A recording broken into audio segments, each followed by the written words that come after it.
Cali the Carny by Wright Rhodes. When a carnival is where you call home, you're raised a traveling gypsy soul, like me, Cali. My family rolls into town late at night, traveling like ants on the interstate. It's a caravan of rides and games with steel dragons, humongous strawberries, and a few ships from outer space. By the morning, our home looks half asleep, with no games or rides set up. A bare lot is all we see. But by midday, everything starts bustling.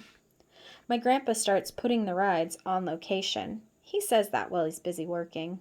He has a map. He gives us one at each lot and fair. It's a map of where everything's supposed to go. He measures and marks the ground before each show. Then the carnival rides and games get moved on location and set up, he says. I tuck my lot layout in my carnival apron pocket. It's where I keep all my nifty trinkets from each fair. Later that night, it's what my family calls calm before the storm. It's when we all settle down and then start to enjoy our new home.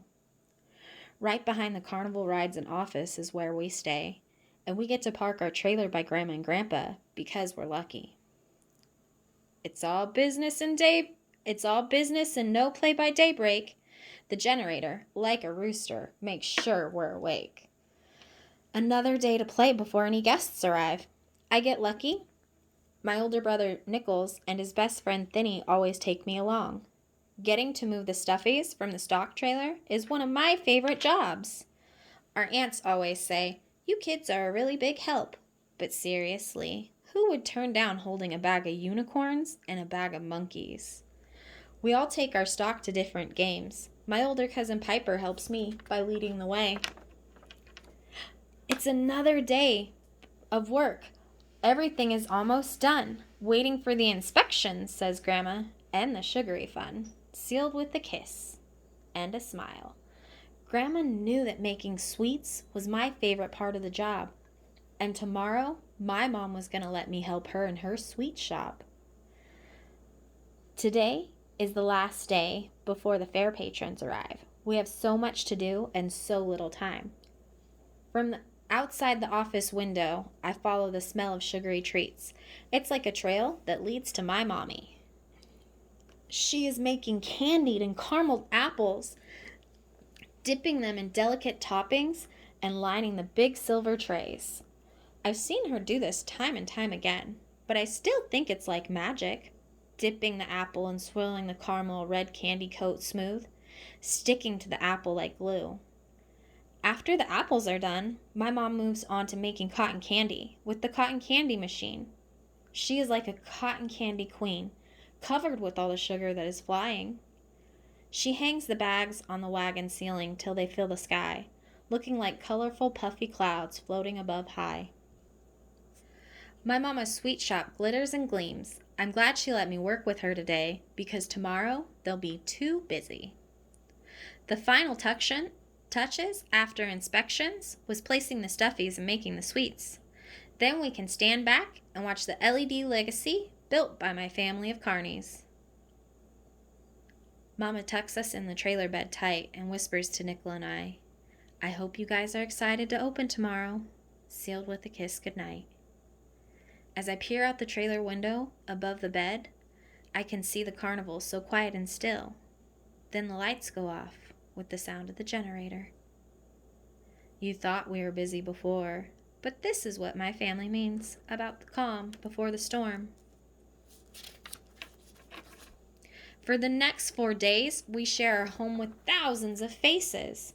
The sounds of music, buzzers, bells, and rings. The flickering, dancing carnival lights tumbling through the air, with the sounds of screams and laughter. At the fair entrance, it all looks like a zoo, with the carousel leading the stampede through. The days whiz by and quickly turn into nights. The fun of the fair is in town, and everyone's welcome, till the lights go out. This is our crazy piece of paradise, created to share the joy, laughter, and smiles. Our parents and family always say, it gets way too hectic with way too many people outside for us to go out on rides. Well, my family works there weekend away, we stay in the office where we get to play. I hear my grandma say, tonight we are going to be moving to a new town. Just as quick as we set up, we'll tear down. Now this happens really late at night, after all the visitors enjoyed their last day, and we'll get to stay up to watch it, if we're lucky. The last night of the fair is always fun for me. My grandpa and my dad and my uncles drive big diesels, and my grandpa starts the sloughing. What's sloughing, you ask? Oh, silly me. It's where we take down all these glorious things. Piece by piece, it all starts to go. Wagons and games and rides get loaded up to get back on the road. Through the front office window we gaze, mesmerized by such a beautiful sight. The rides and games disappearing right in front of our eyes. Look, the carousel and the Ferris wheel buckets all gone. And they started taking down the carnival games, the tilt-a-whirl, and the thunderbolt. Soon after some of the rides, wagons, and games start to go, we'll load up to get back on the road. As old Willie plays that familiar tune, on the road again, it's just something we do.